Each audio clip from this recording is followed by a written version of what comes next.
Good morning, everyone. Again, this morning we see similar activity as we saw over the last couple of days, which was no advancement downslope of any portion of the leading edge of the flow. So the initial flow front and margin breakout on the south side remains stalled, and the breakout that we saw advancing up until Monday, that also is not moving downslope at all, but continues to show some widening there. So it remains at 0.36 miles up from the highway area to the west or Mauka of the Bohoa Police and Fire Station. So again, we don't see any activity advancing downslope, but we continue to see activity with the flow pad widening, some breakouts on the margins on both the north and south sides going up, breakouts along the interior of the pad itself. And this morning we also saw some activity close to the vent on the surface.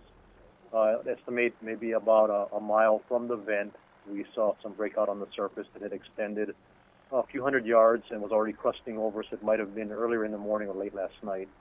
So I guess the main point there is that we continue to see evidence of the lava making its way down through the tube system very efficiently down to the flow front. It is supporting or assisting with the widening of the flow pad.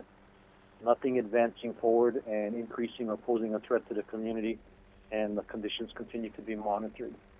I know the HVO was on the ground and in the air yesterday and may have a better assessment as far as the changes that we've seen with the widening, as well as maybe some of the thermal imagery and indication of the consistent activity with the flow or the lava making its way down to the flow front.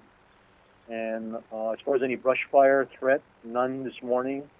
The only hotspots and flare-ups that we saw were well within the burn area and, again, well within the perimeter of the fire breaks.